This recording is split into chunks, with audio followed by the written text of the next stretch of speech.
Friends, हम बात कल कर रहे थे जेनेटिक मॉडिफिकेशन की, जीन्स के अंदर में बदलाव लाने की। और हम बात करते रहे डीएनए की। तो आप लोगों को डीएनए का कंसेप्ट सबको समझ आया? What is DNA? Yes sir. Yes sir. ठीक है।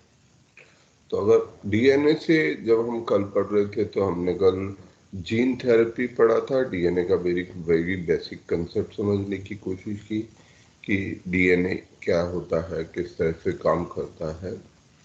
अब उसके एप्लीकेशन साइड पे आ जाते हैं। तो कल हम जो जीन थेरेपी बात कर रहे थे वो इंसानों में, ह्यूमन बींग्स में किस तरह से हम यूज कर सकते हैं जीन डीएनए को अपने ह्यूमन बेनिफिट के लिए। तो कल हमने उसकी बात की थी। आज हम बात करते हैं कि किस तरीके से इसको कॉमर्शियली भी इस्तेमाल किया जा सकता है, जैसे किया जा रहा है। तो जो डीएनए का कॉन्सेप्ट है, जो जीन का कॉन्सेप्ट है, उसमें हमारा अगला इशू जो पब्लिक स्पेस में मौजूद है वो है जेनेटिकली मॉडिफाइड क्रॉप या जीएम क्रॉप। इनको शॉर्ट में हम बोलते हैं जीएम क्रॉप्स। तो क्रॉप्स का मॉडिफिकेशन क्यों जरूरी है? क्या कर सकते हैं हम जेनेटिक इंजीनियरिंग के द्वारा?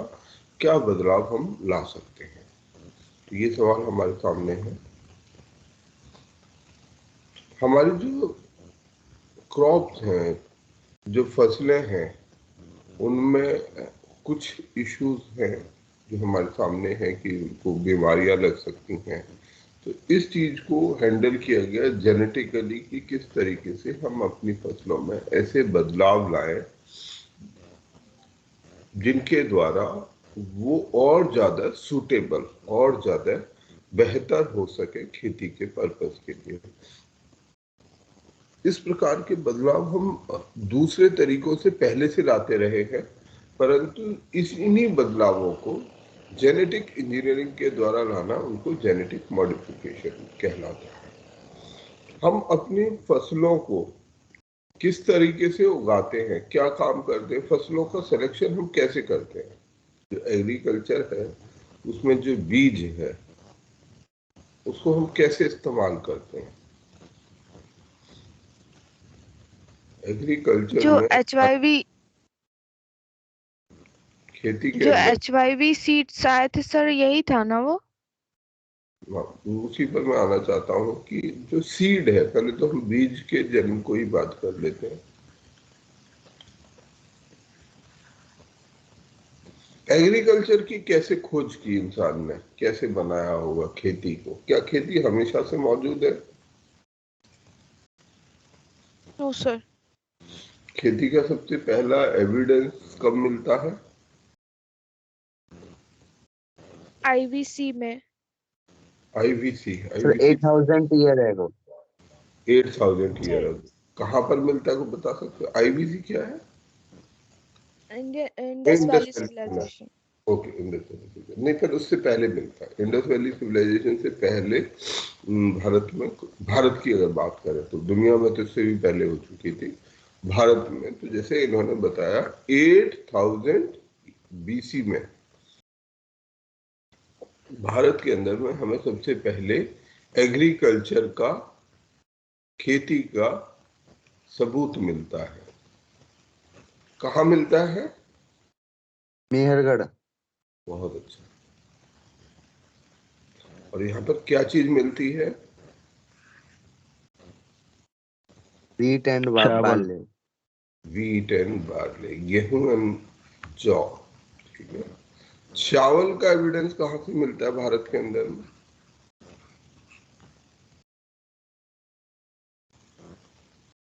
गुजरात में सर। गुजरात में नहीं, ईस्टर्न यूपी में कहीं जगह है, वहां सबसे पहला जो भारत के अंदर एविडेंस मिलता है। करीब 1500 बीसी में मिलता है। जगह का नाम मैं अभी भूल रहा हूँ। तो भारत में वहां पर चावल का एविडेंस मिलता है। तो भारत में सबसे पहले गेहूं और बार्ले, मेहरगढ़, जिस क्षेत्र में बाद में पाकिस्तान के दूसरे सिरे पर मेहरगढ़ मौजूद है, जगह का नाम है, आज के पाकिस्तान में है। और ये वो क्षेत्र है जहां बाद में इंडस वैली सिविलाइजेशन करीब इस 8000 BC से करीब 3-4 हजार साल बाद हम देख सकते हैं कि वहां पर हमें इंडस वैली सिविलाइजेशन उसी क्षेत्र में देखने को मिलती है। यहाँ पर वीट खेती के पहले वो मिलते हैं। खेती इंसान के जो इवोल्यूशन है उसमें क्या स्तर, जब आदमी खेती नहीं करता तो इंसान क्या करता था? Hunting gathering. Hunting gathering. तो इंसान हमेशा से, हम ये नहीं कह सकते कि वो हमेशा से खेती कर रहा था। तो अपने फूड की आवश्यकताओं के लिए इंसान, जैसे अगर कुदरतन देखा जाए, कुदरतन नहीं, अगर उसको हम पहले के समय में देखें जब वो प्रिमिटिव था, वो ज्यादा अभी सिविलाइजेशन से दूर था, तो अपने भोजन को वो हंटिंग गैदरिंग के द्वारा इकट्ठा कर लिया करता था। हंटिंग, शिकार करना, और जंगल में जो भी जहाँ से फूड मिला, कहीं से हमें गेहूं ही मिल गया या शहद मिल गया, तो या फूड के जितने जो सोर्सेज है, रूट्स मिल गए तरह तरह के उनको इकट्ठा कर लेता था और उनको कंज्यूम कर लेता था। ये इंसान के जीवन की शैली थी, हंटिंग गैदरिंग की। बाद में इंसान ने एग्रीकल्चर की खोज की, खेती की खोज की। खेती की खोज इंसान के जीवन में बहुत बड़ा, आज जो कुछ हम हैं उसमें खेती का, आग का, पहिए का, इनका बड़ा योगदान है। आग का भी बहुत बड़ा योगदान है। भाषा का, भाषा से भी हमें बहुत फायदा हुआ। इसी से इंसान एज अ स्पीसी एक डोमिनेंट स्पीसी बन पाया है। तो ये कुछ चीजें ना होती तो संभवतः इंसान उस स्थिति में नहीं होता जैसा हम देखते हैं। तो हंटिंग गैदरिंग में वो इस तरीके से जीवन शैली करता था। वो हंटिंग गैदरिंग एक टफ तरीका है जीवन का, ठीक है, कठिन तरीका है, बहुत मुश्किल तरीका है। क्योंकि अगर हम बात करें हंटिंग की, तो आज के समय में हंटिंग हमें रिलेटिवली आसान लग सकती है, पर अगर हम आज से 1000 साल पहले या 500 साल पहले भी हंटिंग की बात करें और हमें हंटिंग हाथों से करनी है, हमारे पास कोई ऐसा विशेष हथियार नहीं है एक्सेप्ट कुछ रूडिमेंट्री टूल्स इंसान ने बना लिए होंगे, तो उनसे उनको शिकार करना है। तो शिकार करना, और उस समय बहुत सारे जंगली जानवर, तरह तरीके के जंगली जानवर, बहुत बड़ा जंगल वो रहता होगा। तो ऐसे में हंटिंग गैदरिंग कोई आसान काम नहीं रहा होगा और इंसान को अपने सर्वाइवल के लिए काफी मेहनत करनी होती होगी, क्योंकि भोजन हर जगह रेडीमेड तो मिलता नहीं है। कहीं पर मिल गया तो कहीं से कुछ मिल गया, कहीं से कुछ मिल गया, सूटेबिलिटी ऑफ फूड भी नहीं है। तो ऐसे में जो जीवन होगा वो भी छोटा होगा और सर्वाइवल कहीं ज्यादा कठिन होगा। उसके बाद हमने ये जो फैक्ट है कि मेहरगढ़ में गेहूं और जौ का हमें एविडेंस मिलता है 8000 BC में। ये आप सभी लोग लिख लीजिएगा और चावल भी ढूंढिएगा, क्योंकि ये महत्वपूर्ण इवेंट है भारत के अंदर में। जनरल हमारे स्टडीज के पॉइंट ऑफ व्यू से इतिहास में ये सवाल आते रहा है कि भारत में एग्रीकल्चर का एविडेंस कहाँ से मिलता है। दुनिया में इजिप्ट में, शायद इजिप्ट में सबसे पहले एग्रीकल्चर का एविडेंस मिलता है, या ईरान में, आई एम थोड़ा सा शायद कंफ्यूज हूँ, पर उसी मिडिल ईस्ट के क्षेत्र में सबसे पहला करीब 12000 BC में गेहूं के, जौ के खेती किए जाने का एविडेंस मिलता है। खेती में एक बुनियादी अंतर है। हंटिंग गैदरिंग में हमें जीवन के लिए करीब 20-30-40 किलोमीटर डेली घूमना होता होगा, तभी हम जो है अपने लिए भोजन इकट्ठा कर पाते होंगे। अगर हम ट्राइबल जीवन को देखें तो जो बिल्कुल ऐसे ट्राइब्स हैं जो खेती नहीं करते, उनको अपने सर्वाइवल के लिए काफी मेहनत करना होता है। एग्रीकल्चर के द्वारा क्या हुआ कि एग्रीकल्चर ने हमें सेटल करना सिखा दिया। हम एक स्थान पर सेटल जीवन जीने लगे। अब हमें भोजन के लिए ये जो हंटिंग गैदरिंग का काम करना था वो नहीं करना पड़ा। पर एग्रीकल्चर में हमने किया क्या, हमने कुछ वाइल्ड प्लांट्स को ढूंढा, जंगली पौधों को जो जंगल में हमें पौधे मिले, जो हमें लगा कि यार ये पौधा बड़े काम का है, उस पौधे को हम अपने घर ले आए, उसको अपने घर के आसपास बो दिया, वो या बीज उसके डाल दिए, उससे वहां पर बहुत से वैसे पौधे उगाए और धीरे धीरे उनकी क्वालिटी को इम्प्रूव किया गया। इस इम्प्रूवमेंट में वाइल्ड प्लांट्स को ऐसे प्लांट्स के साथ इंटरेक्ट कराना, जो उनके साथ रिप्रोड्यूस कराना, जो ज़्यादा सूटेबल हो एग्रीकल्चर के लिए, ये महत्वपूर्ण होता है। डोमेस्टिकेशन का ये जो प्रोसेस होता है कि किसी भी हम पौधे को, प्लांट को या जानवर को, जैसे डॉग है, तो डॉग जैसे आजकल डॉग हमें देखते हैं और जंगली डॉग जो होते हैं उनमें बहुत अंतर है। अंतर है। Yes sir. जो आज हमारे आसपास कुत्ते हैं, जिन कुत्तों को हम अपने घरों में पालते हैं, और अगर जंगली कुत्तों की बात की जाए तो उन दोनों में बहुत अंतर है। जंगली कुत्ते अच्छे नहीं है, वो नुकसान, गंभीर नुकसान पहुंचा सकते हैं। तो ये जंगली कुत्ते आज के जैसे डोमेस्टिकेटेड एनिमल में कैसे कन्वर्ट हो गए, या वाइल्ड बफेलो जो आज के डोमेस्टिकेटेड बफेलो होता है उसमें कैसे कन्वर्ट हो गया।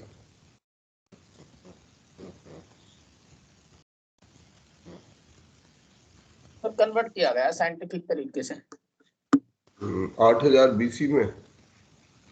नो सर, अब उसको रिसेंटली डोमेस्टिकेट किया गया, उस तरह का माहौल में ढाला गया तो वो ढल गए।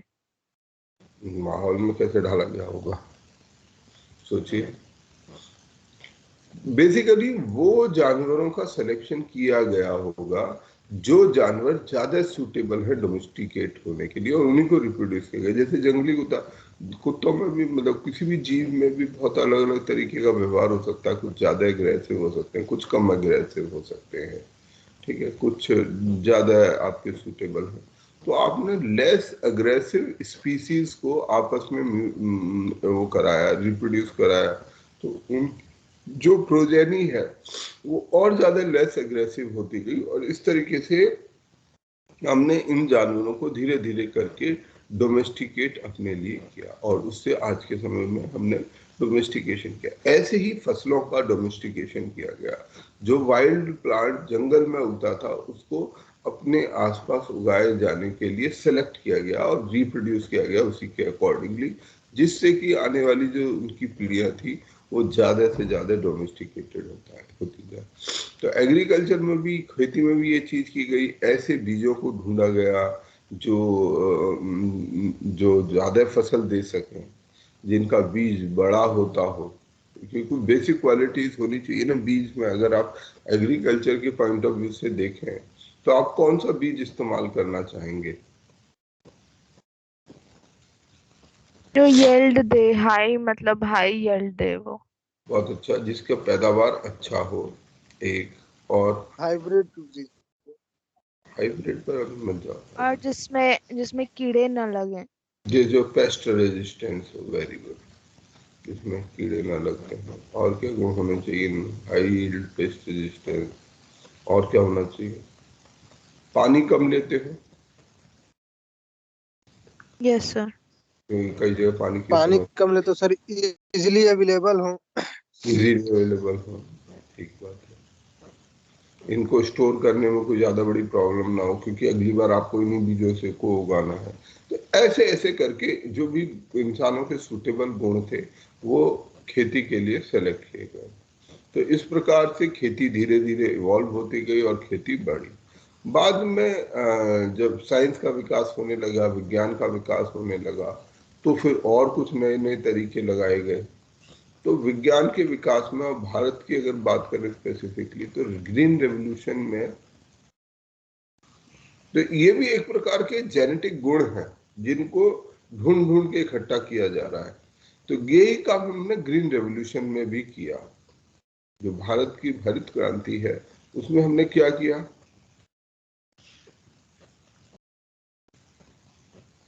HIV सीड्स हाई का यूज यील्डिंग किया। वैरायटी, हाँ, हाई सीड्स का यूज यील्डिंग किया। वैरायटीज को हमने डेवलप किया। कैसे डेवलप किया गया होगा इनको? जेनेटिकली मॉडिफाई करके। जेनेटिक मॉडिफिकेशन, ये 1960 में जेनेटिक की स्टडीज बहुत पुअर थी। इस समय पर अभी तक डीएनए का स्ट्रक्चर नहीं पता था। 1960 में पता चल गया था, 52 या 53 में जो है डीएनए का स्ट्रक्चर दिया गया था। अभी तो 1960 में जीन की जेनेटिक स्टडी बहुत कम थी। वो अब धीरे बाद में बढ़ी है। 60 में कोई स्टडी ज्यादा नहीं थी। कैसे, मतलब अगर गांव देहात में भी बात करें, या वैज्ञानिक लोग कैसे ये हाई यील्डिंग वेराइटीज बनाते होंगे, या जो सारे गुण हमने कहे, पेस्ट रेजिस्टेंस होना चाहिए, वेदर रेजिस्टेंस होना चाहिए। उसमें बिल्कुल उसमें उस समय देखा गया होगा कि एक तो हम देखते हैं कि इसकी पैदावार कितने लॉन्ग टाइम तक चल रही है, ज्यादा टाइम तक रह रहा है। फिर वहां की जो लैंड एक्विजिशन है, लैंड कितनी, उसमें उत्पादन की क्षमता कैसे है। देन जो मौसम की बात कर रहे हैं हम, तो मौसम भी देखा हुआ, कोई फसल जल्दी पक रही है, कोई लेट पक रही। तो इन सभी चीजों का मेजर क्या होगा। तो यहाँ जैसे अब मुझे हाई यील्डिंग वैरायटी बनानी है, तो हाई यील्डिंग वैरायटी के लिए किसान वैज्ञानिक क्या करेंगे, ऐसी फसल को खोजेंगे जिसका बीज बड़ा हो।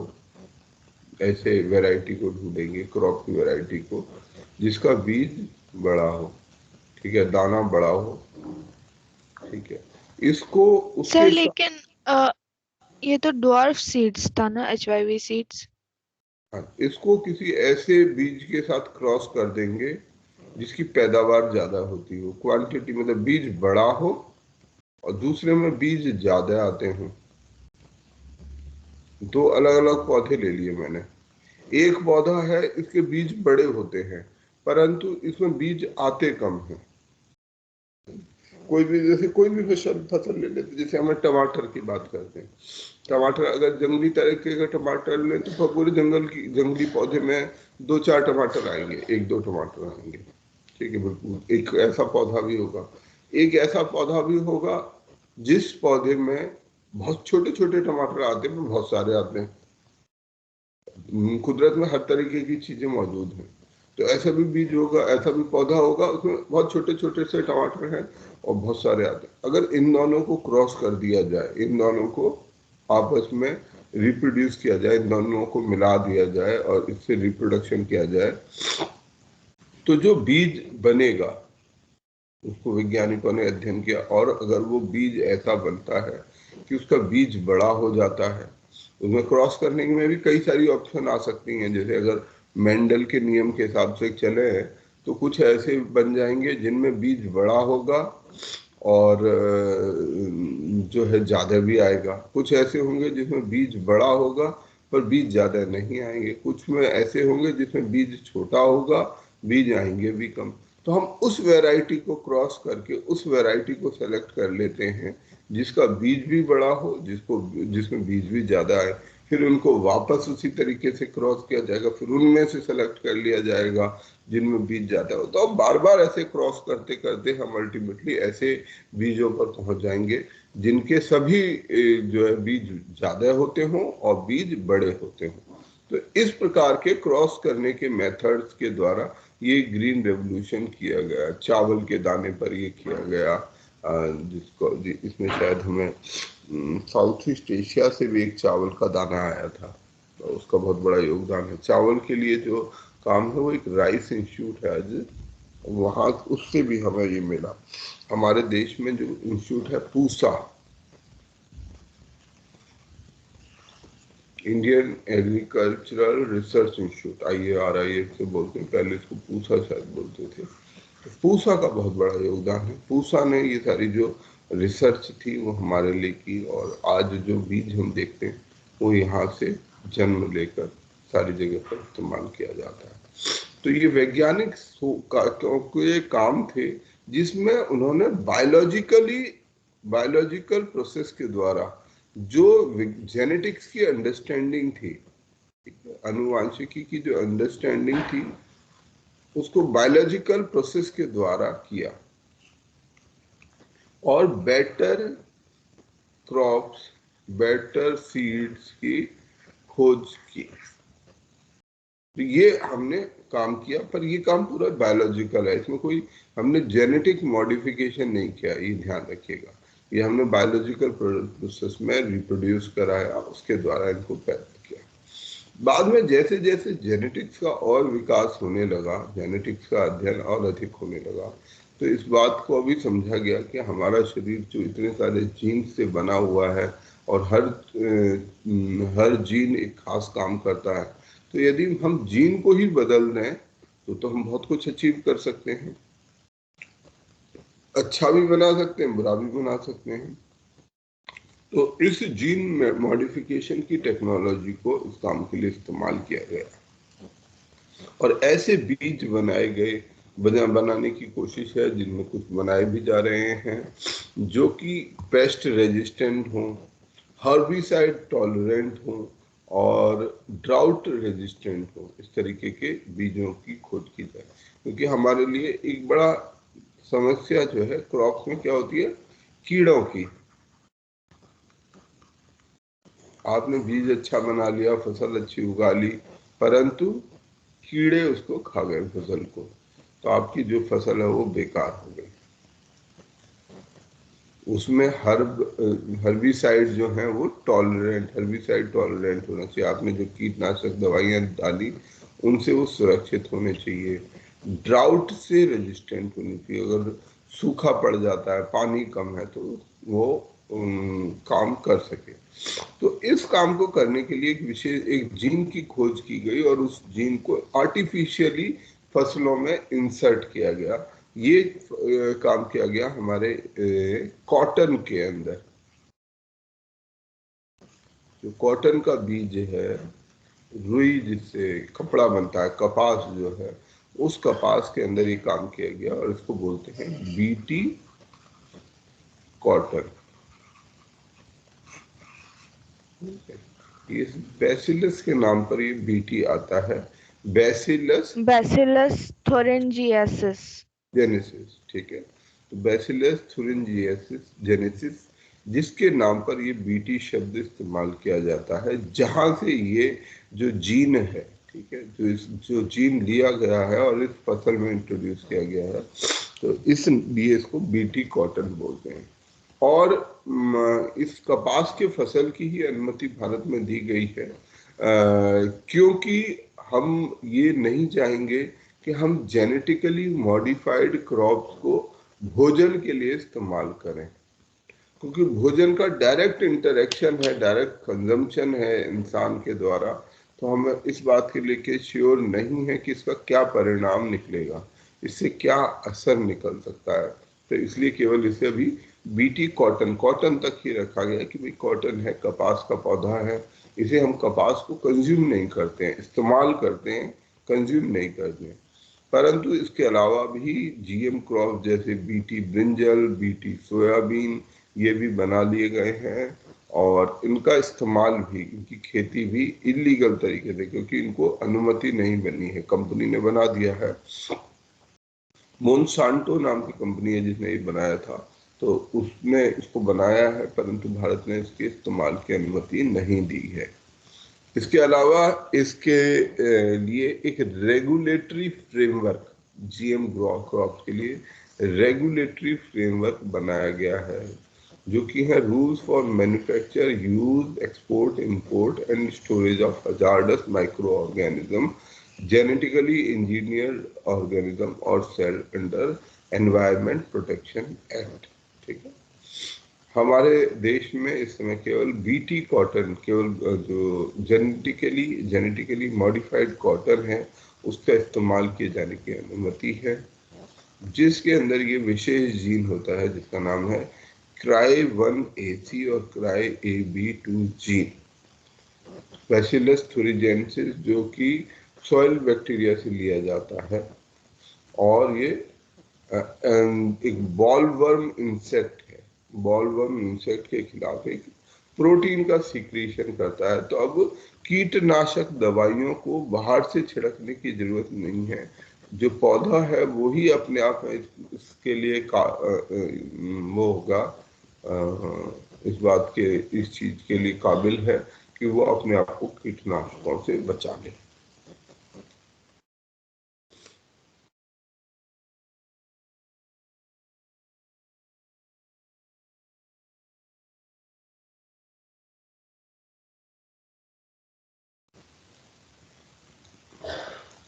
इस रेगुलेशन के लिए, इस चीज को मेंटेन करने के लिए कि ये इसका मिसयूज ना हो, गलत तरीके से जेनेटिक मॉडिफिकेशन ना हो, और जिनका कि इनके बहुत गंभीर परिणाम भी हो सकते हैं, उन परिणामों के बारे में भी हम बहुत ज़्यादा नहीं जानते हैं। तो उसके लिए जेनेटिक इंजीनियरिंग अप्रेजल कमेटी है जो कि मिनिस्ट्री ऑफ एनवायरनमेंट के अंदर काम करती है। Large scale use of hazards of micro organism और रिकॉम्बिनेंट्स के यूज को वो अप्रूवल देती है। उनकी अनुमति के बिना इनका इस्तेमाल नहीं किया जा सकता, जो भी जेनेटिकली मॉडिफाइड ऑर्गेनिज्म है। ठीक है, ये हमारी जीएम क्रॉप्स हो गए। इससे संबंधित आगे है गोल्डन राइस।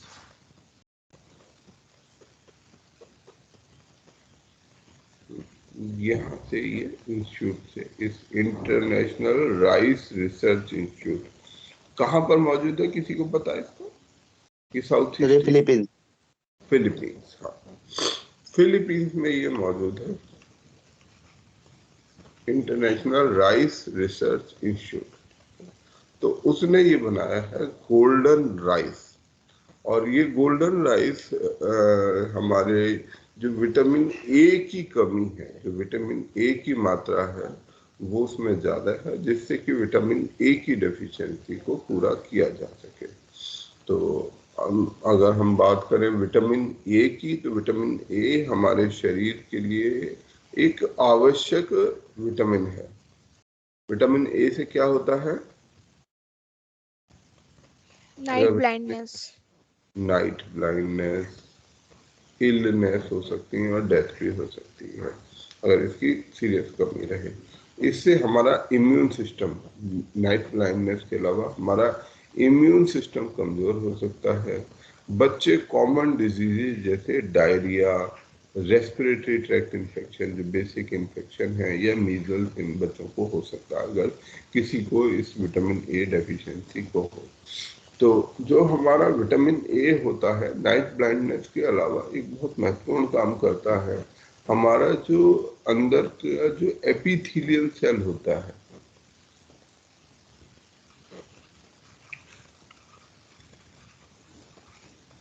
जो फर्स्ट लेयर ऑफ मतलब म्यूकोजल स्किन होती है, उसे एपिथेलियल सेल्स होते हैं कुछ, उनको बनाने में, उनके बनने में ये भूमिका निभाता है। और अगर ये नहीं होंगे, ये कमजोर होंगे, तो हमारा जो इम्यून सिस्टम है वो खतरे में आ सकता है, वो उससे नुकसान हो सकता है। हमने इम्यून सिस्टम के बारे में पढ़ा था। इम्यून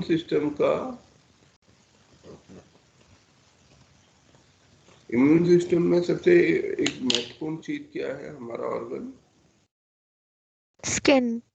ठीक है। तो जैसे स्किन बाहरी तौर पे हमें स्किन दिखती है, ऐसे ही शरीर के अंदर की तरफ में हमारे म्यूकोजा होता है। जैसे हम अगर मुंह के अंदर देखें तो जो गीला वाला हिस्सा है, यहाँ पे स्किन नहीं होती है। जो ओपन एरियाज हैं वहां स्किन है, इसको हम स्किन बोलते हैं। पर जैसे गाल के अंदर अगर हम फील करके देखिए, गाल के अंदर की स्किन को फील करके देखिए, जीभ से टच करके देखिए, तो आपको एक स्किन दिखाई देती है। उसे हम स्किन नहीं बोलते हैं, क्या बोलते हैं उसको? म्यूकोसा। Mucosa, very good. तो वैसे मुझे इसका हिंदी नाम पता भी नहीं कि क्या होता है। इसे बायोलॉजिकली म्यूकोसा बोला जाता है। और इस म्यूकोसा का जो टॉप लेयर है वो एपिथेलियम से बनता है। इस एपिथेलियम को बनाने में विटामिन ए का बड़ा रोल है। अगर ये एपिथेलियम कमजोर होगा, सही से नहीं बनेगा, तो क्या हो जाएगा? तो ये सारी बीमारियां हो सकती हैं कि हम बच्चों को, छोटे बच्चों को डायरिया हो सकता है, क्योंकि कोई भी चीज खा रहे हैं, सबसे पहले म्यूकोजा उसको प्रोटेक्ट कर रहा है अंदर जाने से। पर अगर म्यूकोजा कमजोर है, सही से नहीं बन रहा है, तो वो जो लेयर है इम्यून सिस्टम की वो गायब हो जाएगी। तो एक इम्पॉर्टेंट बैरियर है, वो इसके कारण गायब हो जाता है, नुकसान हो जाता है। तो हमारे रेस्पिरेटरी ट्रैक्ट में भी यही होता है, जहाँ हमारे फेफड़े हैं उनके अंदर भी इसी प्रकार की लेयर्स है। मीजल्स भी हमारे रेस्पिरेटरी ट्रैक्ट का कैसा ही इन्फेक्शन है। तो विटामिन ए हमारे लिए बेहद आवश्यक है। नाइट ब्लाइंडनेस के अलावा हमारा जो इम्यून सिस्टम है उसको बनाने में बहुत बड़ा योगदान करती है, और अगर ये नहीं होगा तो इससे हमें नाइट ब्लाइंडनेस हो सकती है, ब्लाइंडनेस हो सकती है, हमारा इम्यून सिस्टम कमजोर हो सकता है, डायरिया हो सकते हैं, तमाम तरीके के इलनेस हो सकते हैं और डेथ भी हो सकते हैं।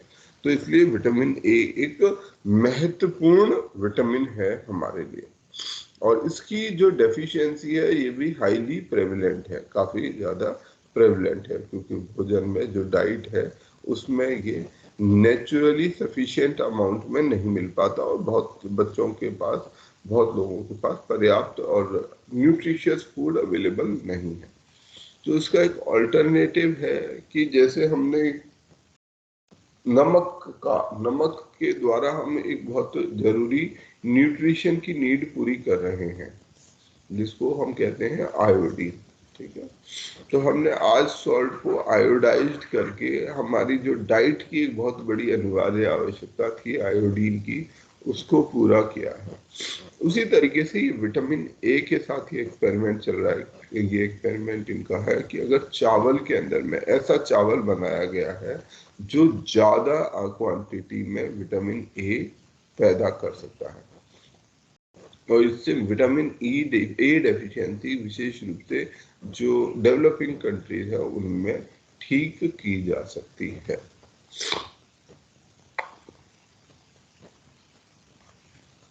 इस जो गोल्डन राइस है, गोल्डन राइस में एक एक्स्ट्रा जीन जो कि मेज से, मक्का से एक जीन लेके डाल दिया जाता है, और एक बैक्टीरियल ओरिजिन का जीन और एक मक्का का जीन, जिसके कारण वो ज्यादा क्वांटिटी में प्रो विटामिन ए, ठीक है, विटामिन ए जिससे बनता है उसका प्रिकर्सर वो उसके शरीर में ज्यादा बनने लगता है, उस फसल के अंदर ज्यादा बनने लगता है, बीटा कैरोटीन।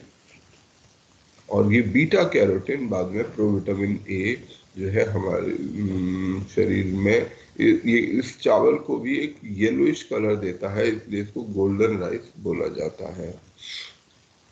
शरीर में ये प्रोविटामिन ए विटामिन ए में कन्वर्ट हो जाता है और हमारी जो विटामिन ए की आवश्यकता है उसको पूरा कर सकता है। इसके अलावा ये प्रोविटामिन ए कई सारी फसलों, कई सारी सब्जियों में, फलों में पाया जाता है, कैरेट में, जो भी ऑरेंज कलर के इस तरीके के फसल है जिनको बोला जाता है कि विटामिन ए के लिए आप खाएं, तो उनमें भी ये पाया जाता है। तो उसी प्रकार का ये बदलाव है जिससे हम राइस के अंदर, चावल के अंदर में ज्यादा क्वांटिटी में विटामिन ए को पैदा कर सकते हैं। तो इस तरीके के चावल को गोल्डन राइस बोला जाता है।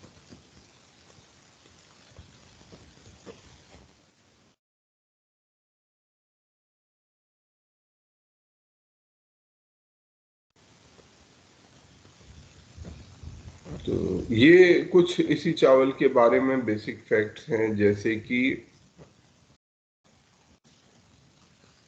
दूसरा, इसमें एक और बदलाव किया गया है कि पानी भी कम कंज्यूम करता है, और इस चावल को परंतु हम बहुत ज़्यादा समय तक स्टोर नहीं कर सकते।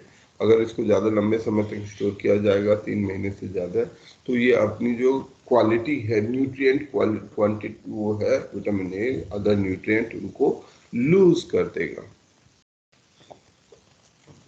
जो इंटरनेशनल राइस रिसर्च इंस्टीट्यूट है, इसके बारे में 2-3 बात की। एक, ये फिलीपींस की गवर्नमेंट और फोर्ड रॉकफेलर फाउंडेशन द्वारा सपोर्टेड एक इंस्टीट्यूशन है, लॉस बेनोस फिलीपींस में मौजूद है।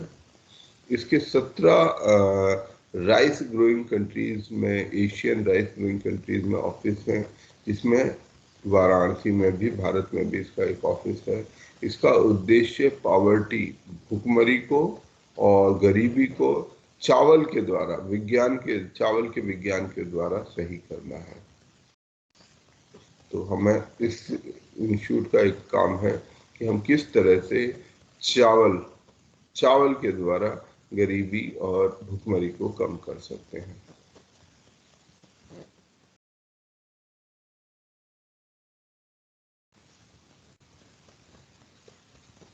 ये दूसरे तरीके का एक चावल है जो वेस्ट बंगाल द्वारा बनाया गया है और national botanical research institute Lucknow के द्वारा, तो वेस्ट बंगाल के एग्रीकल्चर डिपार्टमेंट द्वारा और national botanical research institute Lucknow के द्वारा बनाया गया है और इसका नाम है मुक्तोश्री। मुक्तोश्री, और ये ऐसी चावल की वैरायटी है जो कि आर्सेनिक से, आर्सेनिक क्या होता है, आर्सेनिक का हिंदी नाम? आर्सेनिक सर वाटर में प्रेजेंट होता है। हाँ, इसलिए ये राइस बनाया गया था ना। आर्सेनिक का मतलब है संख्या, अगर आपने शब्द को सुना हो संख्या, ठीक है। तो ये आर्सेनिक हमारे लिए एक मेटल की कैटेगरी में आता है केमिकली, और ये हमारे शरीर में अगर पहुंचे तो ये हमारे शरीर को नुकसान पहुंचा सकता है। लिविंग बीइंग के लिए इसे एक जहर के तरह पे भी पुराने समय पर संख्या खाकर लोग अपने आप प्राण देने के लिए भी इसका इस्तेमाल करते थे। तो संख्या एक प्रकार का ऐसा केमिकल है जो जहरीला होता है।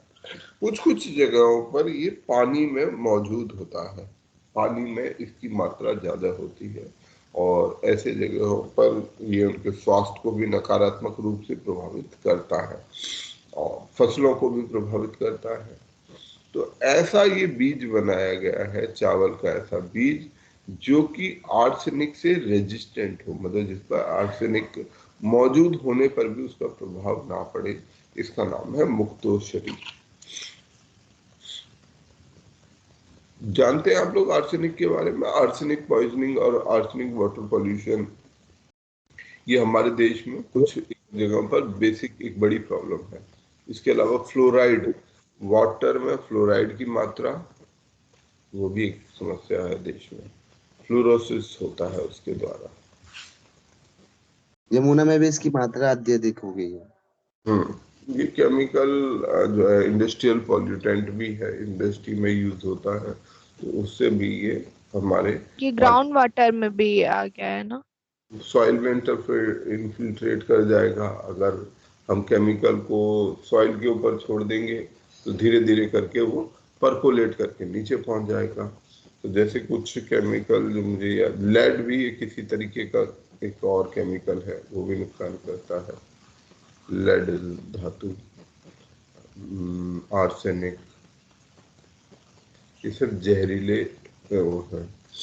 आर्सेनिक, फिर फ्लोराइड तो बता दिया।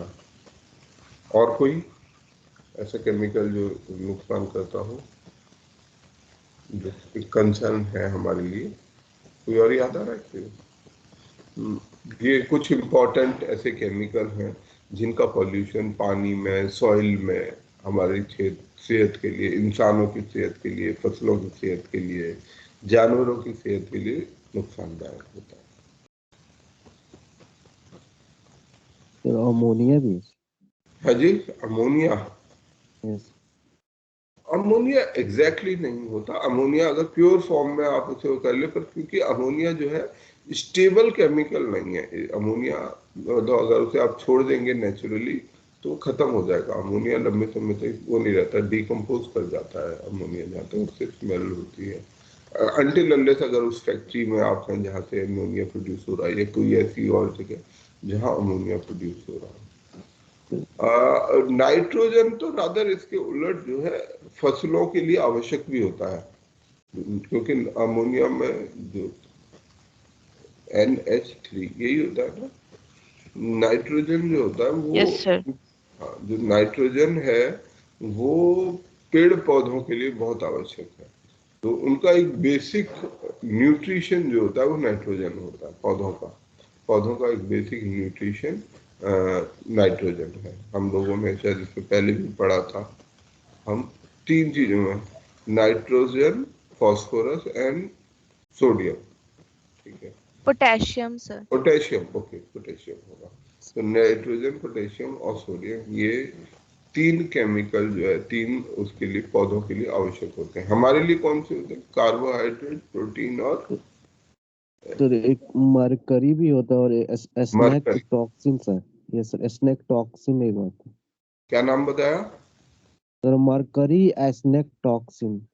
आर्सेनिक तो हो गया, वो आर्सेनिक तो बोल नहीं सर, मरकरी मरकरी मरकरी और एक होता है, यस सर, मरकरी एक पोलोनोमियल 210 होता है जिसका मैडम क्यूरी ने खोज किया था सर।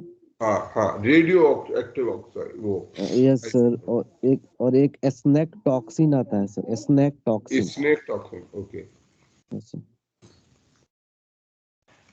तो ये कुछ खतरनाक, जैसे लेड, मरकरी भी एक सीरियस रिस्क है हमारे लिए। ये भी कई जगह पर पानी में उपलब्ध होता है, तो ये खतरा हो सकता है। पॉल्यूशन का एक कारण है जिससे कि हमारी सेहत को नकारात्मक रूप से प्रभावित कर सकता है। ओके, आगे बढ़े। अगला विषय जो हम उठाने जा रहे हैं वो है स्पेस टेक्नोलॉजी। स्पेस टेक्नोलॉजी की बात करते हैं कि हमारे आसपास जो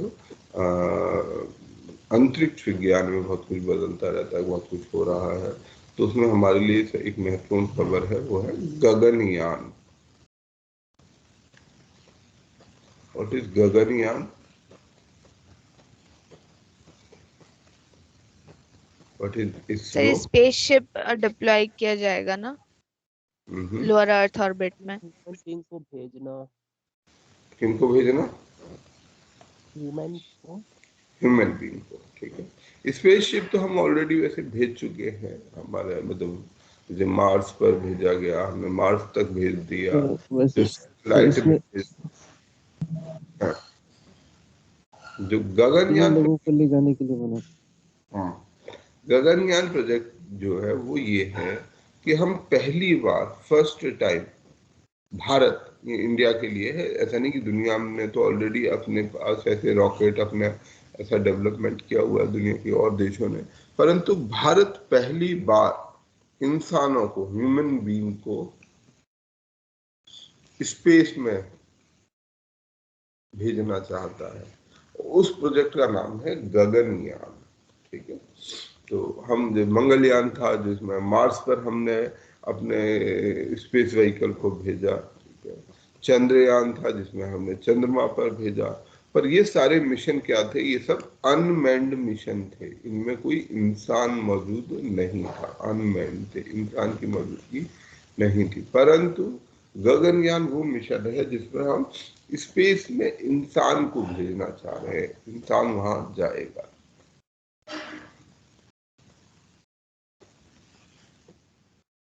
ये एक गगनयान नेशनल एडवाइजरी काउंसिल है जिसमें सीनियर ऑफिसर्स शामिल हैं, सेक्रेटरी शामिल हैं, प्राइम मिनिस्टर के एडवाइजर शामिल हैं, इसरो के चेयरमैन शामिल हैं, जो ओवरऑल प्रोजेक्ट को डिस्कस करना जिनका काम है और बाकी लोगों से इनकी बातचीत करना।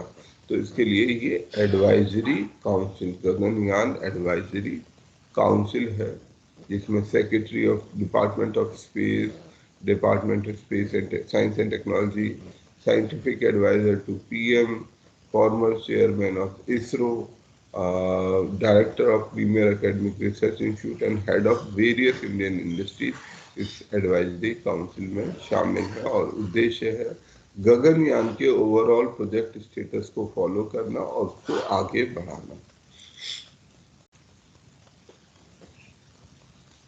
इसके द्वारा हम अपनी जो नेशनल इंस्टीट्यूट जो प्रायोरिटीज हैं वो तय करना। ये आइडिया 2004 में गगनयान का शुरू हुआ कि 2004 में ये बात कही गई कि इस तरीके का एक मिशन भारत को भेजना चाहिए। भारत ने ये मिशन को कि ऐसा एक इंडिजिनियस मिशन भेजा जाएगा 2018 में, इस बात को, इस संकल्प को दोहराया कि हम अपने स्पेस में अपने वैज्ञानिकों को, कुछ अपने लोगों को भेजेंगे। इसरो इसके लिए लगातार काम कर रहा है, इसको डेवलप करने के लिए धीरे धीरे करके ये डेवलप कर रहा है।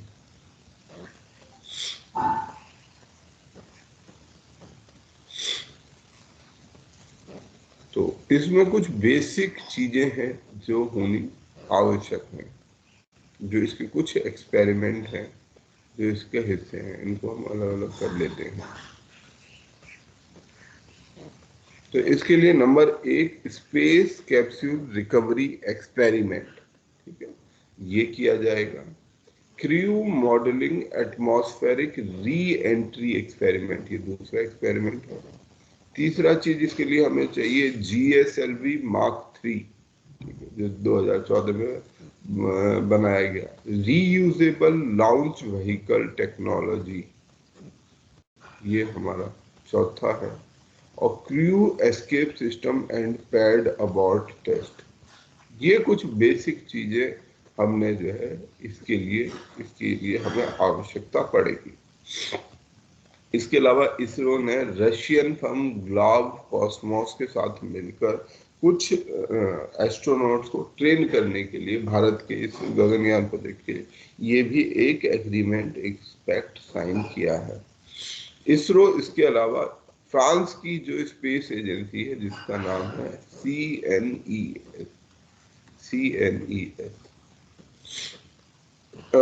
दुनिया भर में यूएस की स्पेस एजेंसी का क्या नाम है? नासा। नासा। नासा की इसरो, यूरोप की ESA। तो आपको और देशों की पता है मेरे ख्याल से, यानी आपको पता है फ्रांस की CNES, ऐसी कम से कम जो प्रमुख देश हैं। जाक्सा जापान की जाक्सा है। और जापान की, और कौन कौन सी है? Russia sir, Roscoe, Chinese space agency CSA। Chinese space agency. और रशिया की कोई बता रहा था? क्या? क्लॉस स्पेल कर दो यार। रॉसकॉस्मोस। उम्मीद रखता हूँ कि ठीक ही बता रहे होंगे आप लोग। तो ये कुछ स्पेस एजेंसी, चाइना का तो CNSA होता है सर, ऐड कर लो उसको CNSA। तो ऑब्जेक्टिव ये है कि आप लोग इनका नाम कम से कम याद कर लें कि अंतरराष्ट्रीय जो महत्वपूर्ण देश हैं जिनकी स्पेस में अपनी कुछ बड़ी उपलब्धि है, उनके नाम हमें पता होने चाहिए कि उनकी स्पेस एजेंसी के क्या क्या नाम है। ये सवाल भी कभी कभी आते रहे हैं। तो भारत जो है और फर्म के साथ, भारत का जो इसरो है तो दूसरी एजेंसीज के साथ भी इस कार्यक्रम के लिए पैक्ट कर रहा है। तो जो महत्वपूर्ण पक्ष हैं उसके एक तो ये है स्पेस कैप्सूल रिकवरी एक्सपेरिमेंट। तो हम जो इंसानों को भेजते हैं वो एक स्पेस कैप्सूल में लोग बैठ के जाते हैं, तो हमारे को उस स्पेस कैप्सूल को जैसा जाए उसी परिस्थिति में वापस लेकर आना है। दूसरा इसमें महत्वपूर्ण काम है वो है atmospheric re entry. Space science का वैसे मैं बहुत ज्यादा जानकार नहीं हूं, पर जितना मैंने पढ़ा है जी आप लोग भी जानते होंगे, तो स्पेस में जाने से ज्यादा मुश्किल स्पेस से वापस लौट के आना है। तो स्पेस से जब हम वापस लौट के आते हैं तो एक बड़ी भारी चैलेंज का सामना करना पड़ता है। वो चैलेंज क्या है? ग्रेविटेशनल फोर्स नहीं, अच्छी चीज है, तो खींच लेगी, अच्छी बात है। क्या है सबसे सर वो फ्रिक्शनल फोर्स मिलता है एक्सोस्फीयर पे। एटमॉस्फेयर सबसे बड़ा चैलेंज होता है। जो एटमॉस्फेयर है हमारा, ये एटमॉस्फेयर हमारे लिए जो स्पेस से री एंटर करते हैं, जब लोग स्पेस से लौटते हैं तब तो उनको एक बड़ी इस मुश्किल का सामना करना पड़ता है। मुश्किल ये होती है क्योंकि जो ये व्हीकल है, ये जो स्पेस का जो भी शिप होगा, ये जब एटमॉस्फेयर में एंटर करता है तो हाई स्पीड के साथ एंटर करता है, और जब ये हाई स्पीड के साथ एटमॉस्फेयर में फ्रिक्शन रगड़ता है, जो एयर में जो एटम्स मौजूद हैं उनके साथ जब ये रगड़ खाता है तो काफ़ी सारी हीट प्रोड्यूस करता है, और उस हीट से बचाए रखना अपने स्पेसशिप को एक ये महत्वपूर्ण काम होता है। और इसके कारण कई बार स्पेस एजेंसीज को मुश्किलात का सामना भी करना पड़ा है। एक मेजर ट्रेजेडी है USA की, नासा की, जिसमें कोलंबिया नाम का स्पेसशिप उनका वो हो गया था, जिसमें कल्पना चावला मारी गई थी। तो वो भी इसी स्पेस से री एंट्री के प्रोसेस के समय जब वो लोग वापस लौट रहे थे तब वो एक्सीडेंट हुआ था। उम्मीद है आपको ध्यान होगा ना। कोलंबिया में ठीक बता रहा हूँ ना, कोलंबिया ही नाम था उसका। Yes sir, Columbia. Yes sir. Columbia. तो कोलंबिया स्पेसशिप होता था, उसको जब एंटर कर रहा था तो उसका जो प्रोटेक्टिव एक टाइल था वो टूट गया था, और वो जब उसके कारण से जब वो एटमॉस्फेयर में एंटर किया तो वहीं पर वो फट गया। तो एक ये काम है एक्सपेरिमेंट इसका। दूसरा तीसरा है GSLV Mark 3। तो इसके लिए हमें एक विशेष कैपेसिटी के मतलब वेरी पावरफुल, क्योंकि इंसान जाएंगे, इंसान के साथ उनका स्पेस कैप्सूल जाएगा, तो जो इसकी वेट लोड लेने की कैपेसिटी इस रॉकेट की होनी चाहिए वो काफी ज्यादा होनी चाहिए। तो ये GSLV Mark 3 इसी कैटेगरी का रॉकेट है जो इस काम को कर सकता है। इसके अलावा भारत एक और टेक्नोलॉजी पर भी काम कर रहा है, वो है रीयूजेबल लॉन्च व्हीकल। आज के समय में हम इन रीयूजेबल लॉन्च व्हीकल्स पर भी काम कर रहे हैं। तो स्पेस में जाने के लिए जैसे जो ज्यादातर हमने देखे वो चीजें हैं कि हम रॉकेट में बैठ के लोग जाते थे, रॉकेट में बैठ के ऊपर से फिर स्पेसशिप के द्वारा वो लौट के आते थे।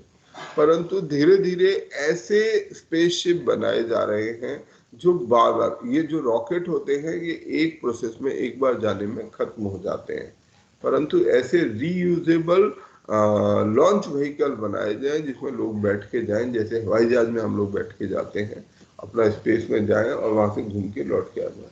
कुछ देशों ने इसको बना भी लिया, इवन प्राइवेट एजेंसीज ने भी इसको बना लिया है। तो सर स्पेस एक्स ने बना लिया, ब्लू ओरिजिन बना लिया। बना लिया है इसी तरीके के रीयूजेबल लॉन्च व्हीकल को, जिसके द्वारा वो स्पेस टूरिज्म का काम करने की कोशिश कर रहे हैं। तो ये कुछ बेसिक एक्सपेरिमेंट हैं जिनके द्वारा हम जो करके हम अपने जो स्पेस के अंदर हमारी आगे की रिसर्च है उसको और बेहतर कर सकते हैं। सर इसरो के चेयरमैन भी बदल गए हैं। इसरो के चेयरमैन बदल गए, जो पहले थे अब एस सोमनाथ हो गए। ठीक। गगनयान मिशन जो है हमारा, ये क्रू को ऑर्बिटल स्पेसक्राफ्ट में ले जाने के लिए, उसको 3 लोगों को 7 दिन तक ले जाने के लिए बनाया जा रहा है। भारत चौथा ऐसा देश होगा जो अपने लोगों को स्पेस में भेज सकेगा। इससे पहले ये काम USSR, USA और चाइना ने किया है। हमारा ये कार्यक्रम इस वर्ष 2022 तक खत्म होना था, ऐसा प्लान था। अभी मुझे प्रेजेंट स्टेटस पता नहीं है कि अभी का समय क्या इसकी आज के समय स्थिति है, कहाँ तक वो पहुंचा है। इससे पहले गगनयान की 2 और फ्लाइट्स जानी थी। इसके लिए ये जो मैक 3 GSLV मैक 3 नाम का एक लॉन्च व्हीकल, जो कि इतने भारी पेलोड को, क्योंकि एक बड़ा पेलोड है, एक भारी वजन है जो लेकर जाना है, और ये हमें कहाँ ले जाएगा स्पेस क्राफ्ट से, ये करीब लो अर्थ ऑर्बिट में हम अपने जो स्पेस ये मिशन जो है, ये जो हमारा स्पेस मिशन ये लो अर्थ ऑर्बिट में, हमारे जो ऑर्बिट्स हैं उनको अलग अलग कैटेगरी में कैटेगराइज किया जाता है।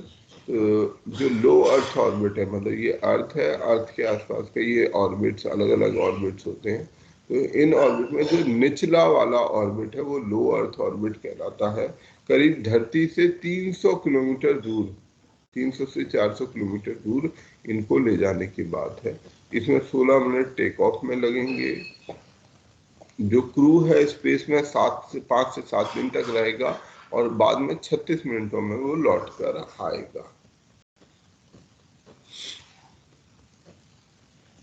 इसके लिए इसरो, इंडियन एयरफोर्स के साथ और institute of aerospace medicine Bangalore के साथ ये काम कर रहा है।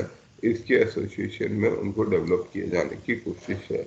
एस्ट्रोनॉट्स को रशिया में ट्रेनिंग दी जा रही है, और ओवरऑल इससे हम ये उम्मीद रखते हैं कि इस स्पेस मिशन से हमारा जो साइंस और टेक्नोलॉजी का क्षेत्र है उसमें हमें अधिक वो मिलेगी जानकारी। हमारा जो स्पेस टेक्नोलॉजी का क्षेत्र है वो और ज़्यादा एनहांस होगा, हमारा डेवलपमेंट। नंबर एक ये फायदा है। नंबर दो, स्पेस डिप्लोमेसी।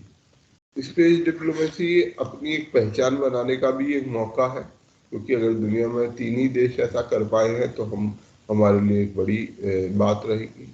हमारी इकोनॉमी के लिए, हमारी जो अर्थव्यवस्था है उसके लिए एक बड़ा अचीवमेंट है, और हमारे यूथ को, हमारा जो युवा है उसको भी ये इंस्पायर करेगा। ठीक है, और इससे बहुत सारे सोशल बेनिफिट भी होंगे।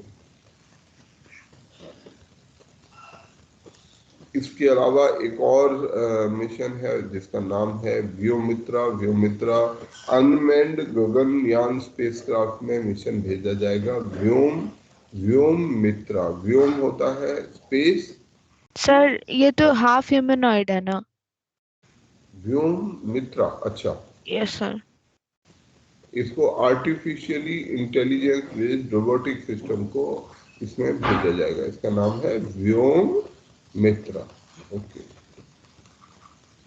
मुझे लगा था इसमें खाली हो जाएगा, अनमैन्ड मिशन है। इसमें हाफ ह्यूमनॉइड, मतलब एक इंसान नहीं जाएगा, इसमें रोबोटिक एक स्ट्रक्चर जाएगा।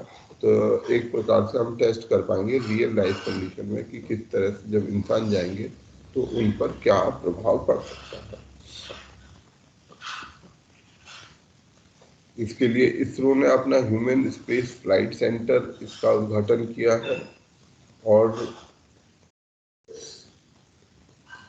उसमें जो क्रू का सर्वाइवल कैसे इंश्योर करना है, जो तरह तरह की ट्रेनिंग है वो इस पूरे प्रोसेस में दी जा रही है।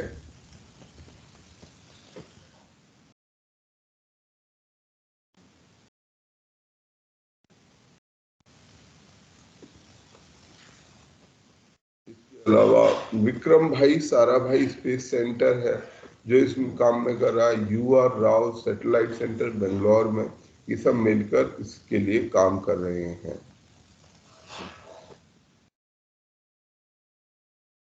भारत के अंदर में जो सैटेलाइट डेवलपमेंट की बात करें तो सैटेलाइट डेवलपमेंट में